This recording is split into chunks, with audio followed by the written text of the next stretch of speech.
Bonsoir mes chers amis, bienvenue sur ma chaîne Reading Over the Rainbows.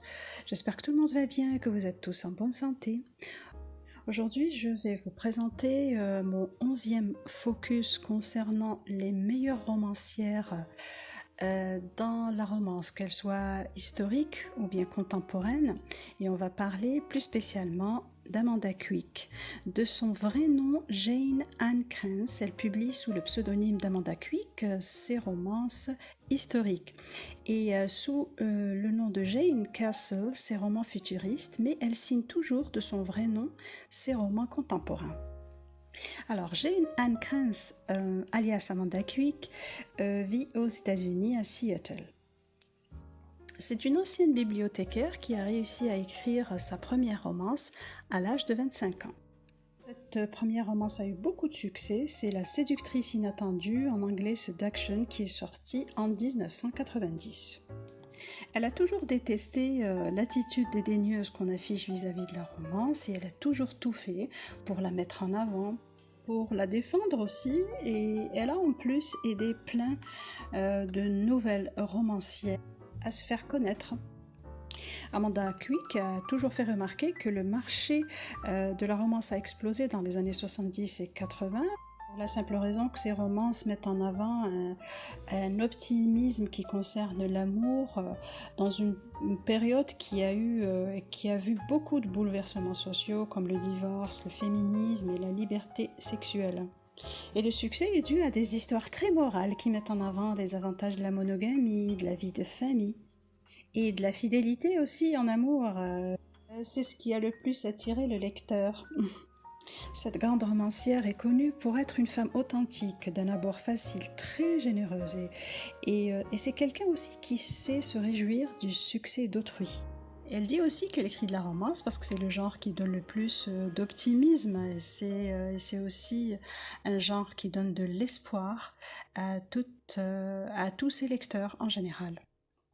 On va passer maintenant, mes chers amis, aux œuvres incontournables de la magnifique Amanda Quick. On va commencer par La séductrice inattendue, en anglais Seduction. Alors, c'est son premier livre sorti en 1990. Le contexte se passe en Angleterre au 19e siècle. Les héros sont Malcolm et Sophie. C'est l'histoire de Malcolm, comte de Ravenwood. On dit de lui qu'il aurait assassiné sa première femme parce qu'elle le trompait. Et donc Malcolm est un homme étrange et il est hanté par un terrible secret. Et comme Sophie va accepter de l'épouser, je vais pas spolier, elle va accepter de l'épouser parce qu'elle l'aime depuis des années, mais à une seule condition, c'est que pendant 3 mois, Malcolm ne la touchera pas. 3 mois, le temps d'accomplir sa vengeance. Alors je vais vous dire mes amis, l'histoire est très très belle, mais vous n'allez pas aimer Malcolm dès le départ parce qu'il est agaçant, parce qu'il est autoritaire, jaloux, condescendant. Et de l'autre côté, Sophie est une jeune femme amoureuse, mais suffisamment rebelle et intelligente pour exiger l'amour de Malcolm. On ne s'ennuie pas du tout en lisant La séductrice inattendue parce que le couple Malcolm et Sophie est très très intéressant et en plus il y a une énigme et une enquête pour meurtre qu'on va suivre avec vraiment beaucoup d'attention. Les personnages secondaires aussi sont très sympas comme les copines de Sophie.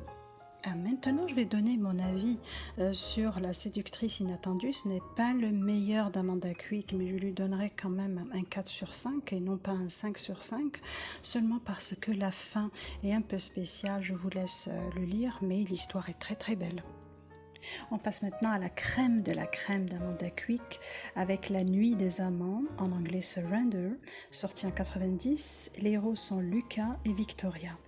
Alors c'est l'histoire de Lucas Colebrook, comte de Stonevale. Il a une raison secrète pour faire la connaissance de Victoria Huntington. Elle est riche et il a besoin d'argent pour sauver sa propriété familiale. Il va la courtiser, il va se servir de la soif d'aventure de la jeune fille en l'emmenant dans des endroits où normalement les femmes n'ont pas le droit de se rendre. Victoria ne veut pas se marier, elle veut simplement s'amuser, mais Lucas va tout faire pour la mettre dans une situation compromettante. Et bien sûr, la conclusion, vous l'aurez deviné, est le mariage.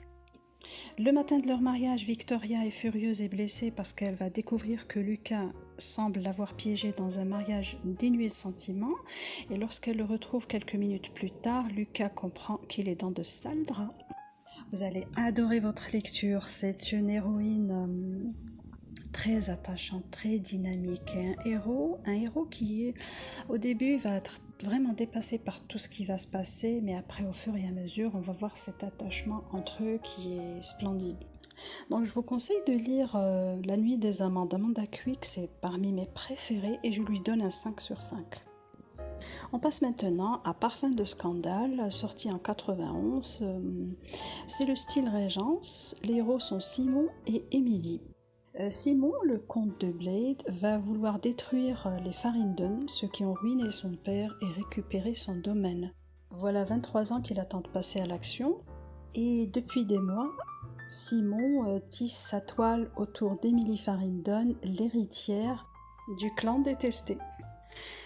Il va bien sûr conquérir la jeune fille à dessein, mais c'est sur lui que va se refermer le piège, car il ne s'attendait pas à ce qu'Émilie soit aussi ravissante, avec une crinière rousse, un visage mutin, un corps d'elfe.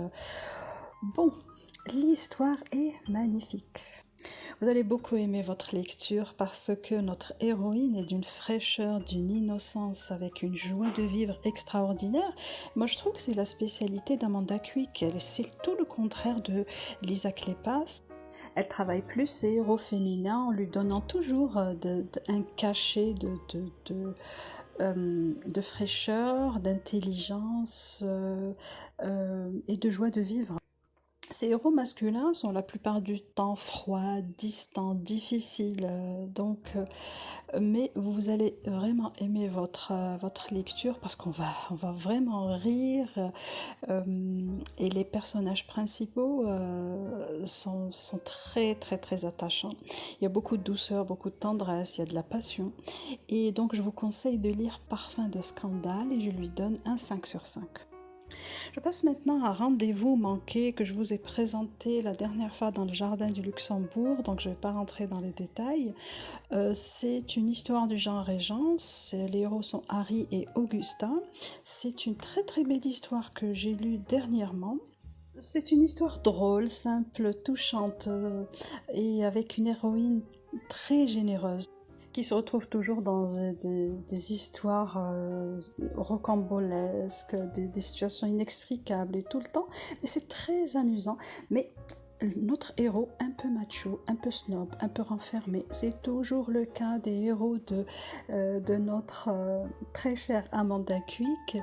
Il y a aussi autre chose que je retrouve à chaque fois dans les romans d'Amanda Quick, c'est qu'il y a toujours de l'humour, même dans les scènes érotiques. Je n'ai jamais compris pourquoi elle faisait ça. Bon, ça fait rire, oui, mais ça coupe un peu ce côté passionné et passionnant dans les livres, dans ses romances. Mais je lui donnerai quand même un 4 sur 5 à Rendez-vous manqué. Parmi les meilleurs livres, parmi les meilleures romances que je vous conseille de lire d'Amanda Quick, c'est Séduite, en anglais Ravished, sorti en 92. Les héros sont Gideon et Harriet. Harriet a exigé que le vicomte Saint-Justin vienne régler une affaire pressante à Upper Middleton. Elle ne pensait pas voir débarquer un géant balafré qui terrifie tous ceux qui le croisent. Surnommé la Bête, il serait, paraît-il, un monstre lubrique soupçonné même d'assassinat. Par chance, Harriet n'est pas impressionnable. Elle souhaite que Gideon l'aide à arrêter une bande de malfrats qui l'empêche de se livrer à son activité préférée, la recherche de précieux fossiles. Mais quand tous deux se retrouvent prisonniers dans une grotte, elle va réaliser son imprudence.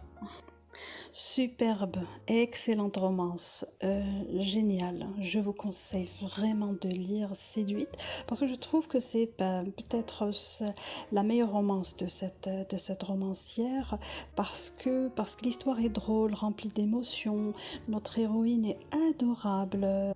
Il y a beaucoup de tendresse, de fraîcheur et d'émotion. Vous allez adorer votre lecture parce qu'elle va être reposante et vous allez aimer aussi Gideon parce qu'il est adorable, même s'il est tourmenté, mais on va vraiment l'adorer dès le départ. Et sa jalousie, il va être jaloux envers elle, mon Dieu, quelle histoire. Alors, c'est une très très belle romance, je vous conseille de lire Séduite et je lui donne un 6 sur 6. Je passe maintenant à Étrange Passion, en anglais Dangerous. Alors, cette romance est sortie aussi sous le titre de Au péril de l'amour dans les années 90. C'est vrai que bon, le prénom de notre héroïne est changé. Donc, dans le premier livre, elle s'appelle Prudence et dans le deuxième, elle s'appelle Angelina. Pourquoi? Je ne peux pas vous le dire. Mais bon, l'histoire est la même. Nos héros sont Sébastien et Angelina, ou bien Prudence si vous voulez. Angelina Merriweather va se trouver à la porte du comte d'Angleston parce qu'elle a une requête qui ne peut pas attendre. Demain, son frère va se battre en duel contre le comte à cause d'elle. Elle va lui demander une faveur, elle va le supplier de ne pas y aller, mais le comte n'a pas l'habitude ni de s'excuser, ni de baisser les bras. Donc, mais il va demander à être dédommagé et donc d'une manière voilée, Sébastien d'Angleston va la réclamer comme sienne. Ouh, l'histoire est très intéressante. Vous allez voir que l'intrigue est très intéressante. L'histoire bascule entre une intrigue policière et une romance très originale qui sort des sentiers battus. Avec beaucoup d'humour, comme d'habitude dans les romances de notre Amanda Quick adorée. Donc vous allez beaucoup rire. Vous allez adorer votre lecture parce que le personnage féminin est toujours très très très spécial, qui sort de l'ordinaire et toujours drôle dans les scènes érotiques. C'est vraiment sympa. Je vous conseille vivement de lire Étrange Passion ou bien Au péril de l'amour et je lui donne un 5 sur 5. Je passe maintenant à un coup de cœur. C'est La Dame de cœur, en anglais Mistress. C'est une histoire que j'aime beaucoup parce qu'elle est spéciale et elle sort de l'ordinaire. C'est sorti en 94. Ça se passe en Angleterre en 1830 et c'est le genre Régence. Les héros sont Marcus et alors comte de Masters et notre héroïne Iphigenia Bright. Elle rentre d'une grande tournée des ruines en Italie et en Grèce et elle va trouver sa tante victime d'un ignoble maître chanteur. Et pour mettre un terme à ses agissements, elle va mettre sur pied un plan diabolique. Elle va imiter les beautés légendaires de l'histoire comme Cléopâtre, Hélène de Troie, Aphrodite et elle fait irruption dans la haute société en se faisant passer pour la maîtresse d'un des hommes les plus puissants de l'Empire britannique, Marcus Valerius Cloud, comte de Masters. Alors ce dernier a une réputation sulfureuse, mais Ify va tout faire pour le faire sortir de l'ombre. C'est un de mes préférés de Amanda Quick parce que les personnages sont attachants, l'histoire est très originale. Il y a en plus une intrigue policière qui est très très bien faite.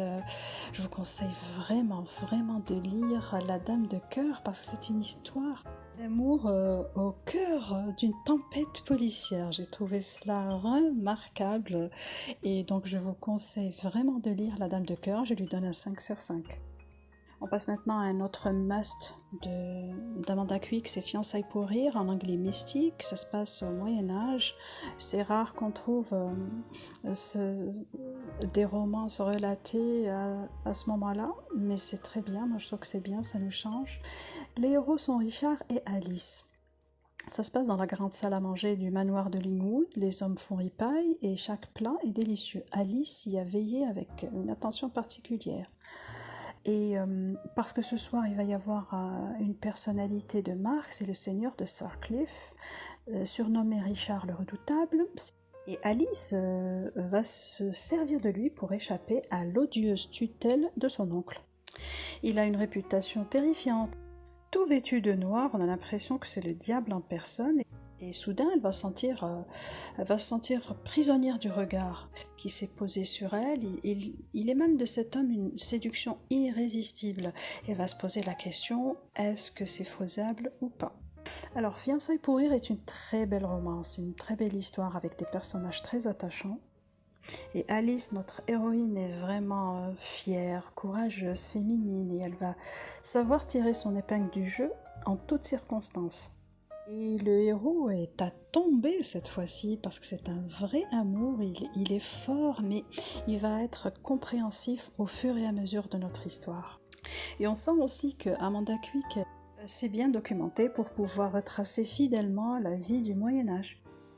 C'est une romance réussie en ce qui me concerne, donc je vous conseille vivement de lire Fiançailles pour rire. Vous allez beaucoup rire, beaucoup rire. C'est une très belle histoire et je lui donne un 5 sur 5. Je vais finir par le deuxième tome de la série Société Vanza, un duo inattendu, en anglais The Wed. Ça se passe en Angleterre, c'est le style Régence, et les héros sont Edison et Emma. C'est en voulant fuir un comte qu'il a licencié après avoir refusé de manière violente ses avances qu'Emma Grayson se retrouve dans un placard aux côtés d'une autre personne. C'est Edison Stokes qui est un comte qui traîne derrière lui une réputation d'excentrique et d'anticonformiste. Et après un pacte en bonne et due forme impliquant qu'aucun d'eux n'était ensemble dans cette penderie, donc chacun va retourner à ses propres affaires.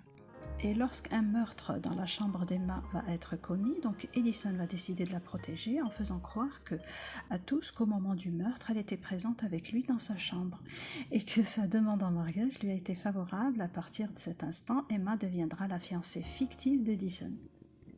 Et contre une forte rémunération et ainsi qu'une promesse écrite d'avoir d'excellentes recommandations de Stokes, elle jouera les espionnes afin de l'aider à retrouver l'objet volé, qui est le livre des secrets.